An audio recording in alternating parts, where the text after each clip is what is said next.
Welcome back to Taiwan Outlook. We've been talking about the human rights situation in China, and our guests today are Dr. Meadows from Canada and Mr. Beauthier from Belgium. They are both renowned human rights lawyers. We've been talking about the human rights situation in China in general, but apparently there are more that can be improved. Chinese government has been very active in trying to sell their image to the world that actually it's improving. Do you think that China has been very successful in portraying this kind of China fever and trying to dilute the pressures on their human rights situation?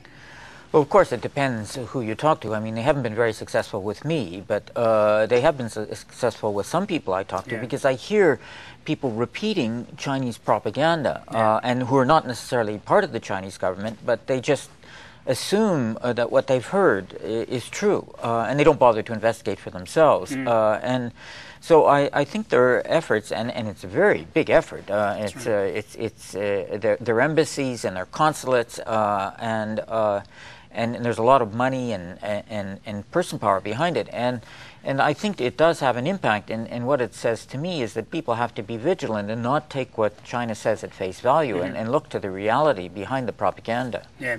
But in order to influence China, we need to have some leverage, right? What do you think were the best leverage that we can use to influence China's human rights situation? Dr. Meadows? Well, I wouldn't say that there's one particular thing that one has to use. I don't think there's a magic bullet here. I think that what we have to do is try every means, use as many people as possible. For instance, today we had a conference in Taiwan on human rights, and I think that was very useful. And the interview we're having right now is useful. There's a human rights torch rally, and I think using the Olympics as leverage is useful, trying to hold China to its promise to keep human rights. I think simply just exposing what Amnesty International does and Human Rights Watch are helpful. And I would say that individuals, even acting on their own by writing to their legislative representative, to writing to the government of China directly, I think the more people get engaged and get involved, the more the message gets across that the human rights behavior of China is unacceptable. Yeah. Mr. Beauthier, you're from Europe, and over the years the European countries have been paying a lot of attention to the human rights situation in China. Do you think that kind of attention has been diminishing as a result of the rise of China in Europe? Yes, the fact is that the power of the embassy, the power of the government of China is really, in our country, really heavy. Because we have the middle, and we have also the bargain. If you want to bargain with us, shut up. Yeah, that's right. That's the problem, and we have to fight against that. We know that and I said it, we know that there exist blacklists. We know that for example, people who are fighting against the Chinese government, Chinese authority, they are banned, they are put on a blacklist. Right. They are I said it, harassed by phone, they are hacking in the computer. So we have to apply to the European justice to say, you have to stop that. You cannot do that abroad. You can certainly do that inside China. But if you are able to do that abroad, we have to cut this powerful. And we say that openly, and we have to fight. But what is important is to know that a lot of human organizations gather to denounce that. We are not in concurrence. All together, we can denounce what's happening in China now. It's horrible. Even Amnesty or Human Rights Watch or some other organization agree. We have to stop that now. European Union decided to impose arms embargo against China since 1989. And there have been discussions about lifting the ban on the arms sold to China. Do you think that discussion like this or the decision to lift the arms embargo is a right move given the human rights situation in China now? I would say no. The reason the arms embargo was imposed in China in 1989 was the Tiananmen Square massacre, which happened then. And China is still repressing dissidents, it's still sending them to jail, it's still torturing them. And We see that, I mean, not just with the Falun Gong, but the Tibetans, the Uyghurs, the Mongolians, the journalists, the internet activists, and indeed, because the new technology allows for new forms of communication abroad, we see new forms of repression that they weren't seeing before. If we're looking for an improvement to lift the embargo, we should certainly not be doing it now, and by doing it now, we're sending the wrong message that we think there's an improvement when there isn't really. Yes, our target is not people in China. Yeah. We are fighting with people in China to get freedom. But our target is the corruption, is the violation of human rights by the government. By the government, by some local satraps. We know that it's a rising of corruption. We know that it's a problem, really a problem, that it's for us important to fight with Chinese people. That's right. And not against. Yeah, but in order to to get more support from Chinese people inside China, there must be some networks, cooperation mechanisms and so on. Do you think so far you have the kind of effective networks to to mobilize the people in China to stand up to fight for their human rights? Well, of course, actually communicating to people in China about human rights is very difficult because the Chinese government makes every effort to block that communication. But all the same, I myself, like my colleague here, have been in touch with Gao Zhisheng, and we have tried to support him. We have nominated him for a Nobel Peace Prize. I spoke at a dinner where he received an award from the American Board of Trial Lawyers Association. And we know that he is supportive of us.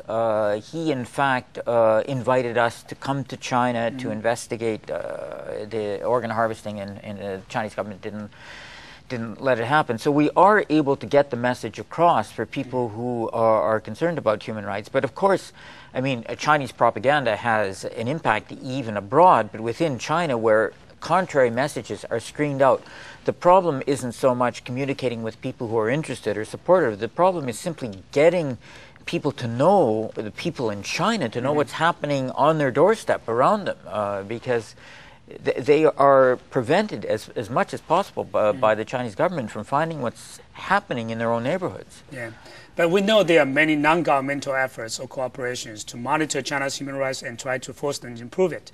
But how about governmental efforts or international organizations' efforts to, force China to improve its human rights?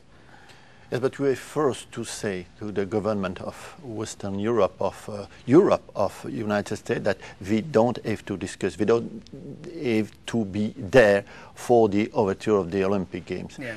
It's a shame if your representative, democratic representative, will shake the hand of such a power. That for me it's important. The games will open on August. We cannot avoid that, but we can denounce. We can denounce through the athlete. We can denounce it through the manager of the athlete. We can denounce also through the government. We will go there, and we have to take distance with those corruption systems. But do you think that any government will come forward and publicly denounce China's human rights situation before the Olympic Games? Well, obviously it depends on the governments, and the governments, I would say, are concerned about the athletes and not penalizing the athletes. And I think when it comes to the Olympic Games, it's really going to have to be up to the individual athletes and trainers and companies themselves. And we saw, for instance, recently Steven Spielberg pulling away from the Olympic Games because of the disgust of Chinese involvement with the Darfur genocide. And that was an individual act by one person, a very well-known person. But I think that's the type of example we're going to have to see. And it'll be more an individual effort than a collective effort. I will say, in terms of the international institutions, I have to say a word in favor of Manfred Nowak, the United Nations Special Rapporteur on Torture, who went to China, wrote a very good report, and has followed up consistently, has raised the issue of Falun Gong and organ harvesting. And so that's one international institution that has been a salutary example, but he stands out in isolation. On the whole, the governmental and intergovernmental organizations have not been that good. How about Human Rights Commission by the UN? Do you think that's an effective mechanism to monitor China's human rights situation? Well, the Human Rights Council, Manfred Nowak reports to them, and I was actually there in the room when he gave his report last year, and presumably he or his successor will give a report this year. So, and these special mechanisms do have a place to play, and I think the more they focus on China, the more helpful it would be. I was trying to get the UN rapporteur on health and arbitrary executions, and some of the other rapporteurs that have relevant, the working group on disappearances focused on this issue. And so far, it's not that easy. The mechanism is there. Of course, China is there as well, working in the opposite direction, trying to shut down debate. But these people have the freedom, the special mechanisms have the freedom to act if they want to do so. And I think that's a hope and a possibility, although right now not a reality. That's right. I will add something. In '36 there were Olympic Games in Berlin, and under the Nazi regime, and there are athletes who said after, we didn't know. Now it's impossible for the athlete, for the government, for everybody. No, it's impossible to avoid the question. You have to know, and you have to denounce. Yeah. So what's important for us is we are not blind. We know, we are not coward. We have to courageously denounce what's happened, even if we have to make bargain with Chinese government. But first of all, human rights. After, we will see.